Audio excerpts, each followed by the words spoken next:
Good afternoon. Welcome at the last session. My story is about change, but not about ordinary change, but about the most profound change you can imagine, transformative change. That is big change, radical, fundamental, sweeping change. And I'm studying that for more than 25 years, and I'm also trying to contribute to that change. And one of my statements today is that our planet, our world, our society, our country, our region is in a state of transformative change. But most of you don't realize that. Most of you don't see it yet, but you will see it. The title of my last book was called In the Eye of the Hurricane. More than 99% of the people is in the eye of the hurricane. There it is windless, there it is almost sunny, and you seem to be safe there. Perhaps this rot. But if you step out of it, you feel the force of the hurricane. And my statement is that most of you will step out of the eye of the horizon quite soon. And I hope after my talk that you are convinced that you need to be there as soon as possible. You may be lucky. You may be lucky because you are living in exceptional times.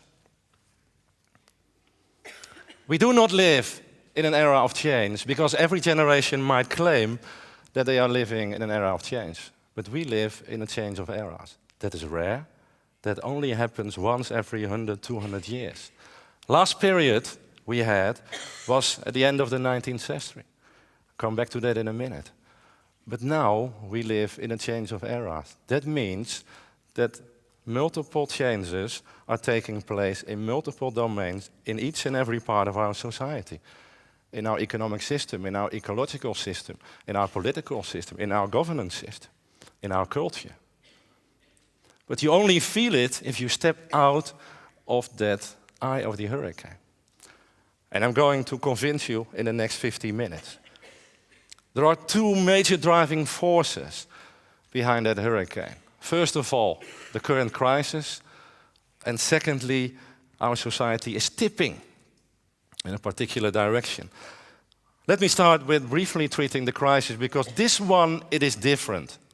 Don't believe all the economists that say a couple of more difficult years and we're out of it. Nonsense. The current crisis is a systems crisis, and that means that it will last for a long time because it's deeply rooted in everything that we do. In the way we produce, in the way we consume. We have built up an economy that it's spilling and it's devastating. Everything that we buy, based on the signals that we get, we are using for a certain time and we throw it away. We throw away more than 90% of the resources that we use. And therefore, we have built up an ecological deficit. And nobody talks about it. Everybody's talking about the economic deficit. But ecological deficit is about $5 trillion American dollars per year. That's much more than the economic deficit. As long as we do not resolve that ecological deficit, that will come back to us as a boomerang, on and on and on. So the next decades, we will be confronted with ecological crisis. Around energy, around climate change, around resources, they are heavily intertwined. But, is my statement, that's a relief. Let's celebrate it. That is the only way to transform our behavior in a radical manner. So only transformative change will help us out. You cannot be a little bit pregnant. You are pregnant or not. That is transformative change, physically and also mentally. As a systems and complexity thinker, I consider the current period as a blessing in disguise. Why? Over the history, it appeared that humans have a certain fear for change, in particular for transformative change. If you want to transform the world and its systems, you need to transform yourself. Every system transformation requires a personal transformation. And that is deep down psychologically what people fear. They know what they have and what they can lose, but they don't know what they get. So the point is, we need to transform ourselves. We need to become transformative agents, transformative change agents. And only a longer period of crisis will help us out in changing our behavior radically and fundamentally. And that is the good news of the systems crisis that we are facing. Perhaps even more intriguing is the tipping of our society. I've been studying it for decades, and I still don't know it for, let's say, more than 70, 80%, but there's something fascinating going on. There's something intriguing going on. And let me try to give words to it. The last tipping point era was about 115 years ago, where we in Europe and also outside Europe laid the foundation for the society as we still largely know it. There was hardly any kind of organized education, healthcare, social structures. In a period of 30, 40, 50 years, we laid the foundation for that. And my statement is that in the next decades, we will lay the foundation for a new type of innovative, more sustainable society. We, I say, you and I. But therefore, we need to become transformative agents. And that's not easy. So we are entering a new form of modernization process, and we call that in science reflexive modernization. Because we are getting smarter and smarter and smarter. You may ask me, how can I recognize this? Give me the right indicators. I've not a definite answer. But if you look thoroughly through, let's say, the different stages and structures of our society, you see them emerging. There is that collective unheimisch feeling that there is change in the air. Everybody will recognize that. There is a battle between emerging power, let's say the undercurrent of people who are trying to build up a different kind of society, a bottom-up society. There is a kind of a bottom-up revolution going on, and there are more and more conflicts between those who want to maintain it as it is and maintain the power that they have, and those who want to build up a new power. So there are more and more conflicts. And there is no clear direction, and there is a lack of leadership. That's a topical issue also in the Netherlands. We have a prime minister that shows no leadership at all. He also has no vision. There's a lack of vision and a lack of direction. I usually denote this in terms of an S-shaped curve. It tells you two things. Transitions cost 2 generations, because you need to tear down a lot of, let's say, existing institutions and structures, and you need to build up new ones, and there's a lot of resistance. It is a power shift. It is a fascinating power game. And we see our in between two worlds. In the worlds of my parents, it used to be safe. A hierarchically built society, top-down steered, vertically organized, centralized. And in the world of my children, it's much more horizontal. It's much more fluid. They act in dozens of different networks. So it is a bottom-up society, much more decentralized, organized. And we are in between two worlds, in between two cultures. And underneath, there is a paradigm shift that creeps in our society. And the paradigm shift goes from, let's say, linear to circular. It goes from top-down to bottom-up. It goes from exploiting the earth and destroying our natural capital to, let's say, doing it together with the earth, in collaboration, in cooperation. It goes from borrowing from the earth and not paying back to really paying back, really creating values. And it goes from individual-driven to collective, community-driven. And a transition is a difficult process. It is an evolutionary part and a revolutionary part. The evolutionary part goes about building up and breaking down. And we have more difficulties in breaking down than in building up. So the old institutions, they don't want to disappear. They want to exist. Well, they virtually have no function anymore. They want to maintain the power that they have. But unstoppably, the new institutions are coming up and emerging. And it is a revolutionary part, because society, as we will see it in decades from now, will be totally different from the current one. I call it Society 3.0. And it is a creeping revolution.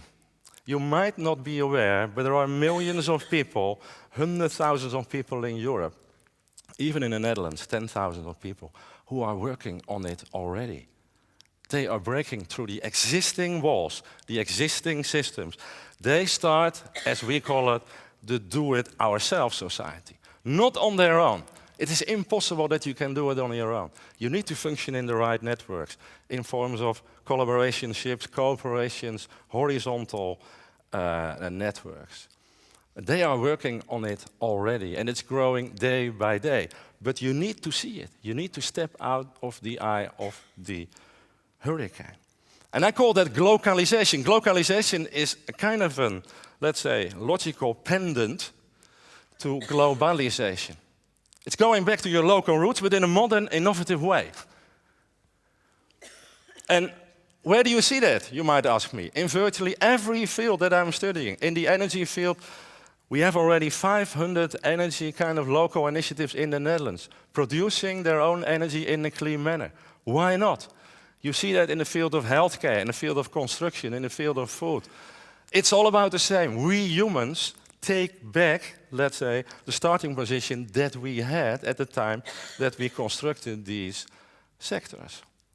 And that is the revolution that I'm studying and that I'm part of, and I hope that you recognize that. And I'm going to give you 3 examples of that Society 3.0, where we see already those changes. First example is, I call it forward to the past, or back to the future. So we have the idea that we want to go back to the core, but in a modern way, therefore forward to the past. First idea is about city farming. That was unthinkable 5 or 10 years ago. A couple of years ago we started with it in the city of Rotterdam, where a lot of people laughing at it. However, can you combine the world of a farm with a city? Well, if you study glocalization, you can explain that rather clearly. Because people want to smell their own food, they want to know where it comes from, and here is what we call from your own city. And it is so successful because, let's say, in a circle of 50 kilometers, the food is, let's say, produced, distributed, and lots of attendance for it every day. And now more and more municipalities and cities also want to have a city farm. The green is creeping into our cities. Even a city like Rotterdam, which has its awful parts, but I don't want you to say it. Let me say it, I was born and raised there. But it gets more attractive if the green creeps into the city. Look at the different functions that you are creating, and the sheep on the roof. And there are even new jobs, like the roof doctor. And we have already roof doctors in the Netherlands who can help you if you want to use your roof in a green way. And not only the green is creeping into our, let's say, daily life, but also the water. In the Netherlands, but in many other countries, and in the future, 75% of the people will live in delta areas. We have built up a controversial relationship with the water, because we have been fighting the water for centuries. But in a new world, in a new order, we need to live in more harmony with the water. So we need to adjust ourselves to the rising sea level. And we started already a couple of years ago with this floating pavilion. And we are working now on a floating swimming pool and floating houses. And my ultimate dream is to construct a floating city. And this is only one manifestation. There are multiple manifestations. But the point is, can we no longer only fight the water, but live in harmony with the water? Everything is different on the water, a different rhythm, different kind of culture. And my last example is, let's say, the most intriguing. All the buildings that we have built all over the world, we do not use the surface areas of those buildings or houses or whatever. There is in the Netherlands 2.5 billion square meters of surface area that we don't use. If we use that, for instance, for generating electricity or energy in general, we don't need big power energy stations anymore. There was an invention done by a Dutch pioneer, and he called it a chameleon. So that's a rotating front system, and that changes the colors of buildings. That means that you have not one front, but multiple fronts. So each front you can use for a particular function. If it is sunny, you can use, let's say, the solar panels and generate power. But if it is a foggy day, this is even able, if you use the grass or the moss side, to filter the clean air. And it is already working. It is already working because there is a building, a sustainability factory that will be opened in a couple of weeks in Dordrecht. And here it is already functioning. And the whole idea behind it reflects a philosophy. Why don't we use all those square meters that we have available? That is a kind of a mental shift we need to go through. That's a famous quote of Johan Cruyff, one of the famous football players. Once you have seen it, you will understand it. But now I come back to you and myself. How can we expedite this transition? How can we accelerate this transition? Let's suppose that you have seen it, or you had already seen it, or at least by now. What is then your particular role in this disorganized, horizontal, bottom-up new society? Well, the intriguing part is there's no definite solution. I can only convey some insights based on 25 years of research. No answers, only insights. One of the insights is you need to free yourself from the old institution. That requires courage. You need to be courageous. There's a lot to be lost. And you need to accept uncertainties that are part of, let's say, Society 3.0. And you need to develop skills and tools useful for that society. And everybody is asking for leadership. Everybody. But we are looking into the wrong direction. We are looking at our prime minister. We are looking at Obama. The leadership is in ourselves. It's in ourselves. You need to accept then that connecting is a powerful form of steering, and facilitating that is a powerful form of leadership. If you are able to connect ideas, to connect people, to connect financial innovative streams, you are a potential leader. And the only thing we expect from the government is facilitating that. Facilitating that. There is already enough in terms of ideas and potential. With facilitating, I mean creating rule-free zones for entrepreneurs, for connectors, breeding grounds in which we can experiment. There's no blueprint for Society 3.0. There's no blueprint. We thought that there were blueprints in the past. There's no blueprint. The only thing we can do is searching, learning, and experimenting, and we definitely need breeding grounds for that. And I call that a new form of governance, organic governance, moving with the transformative tide. So I hope that after my talk, if you were already doing it, want to become part of that fascinating bottom-up movement. We can make the difference. But then we need to transform ourselves into transformative change agents. There's no recipe, but there are hundreds, thousands of people already practicing it. Thank you very much.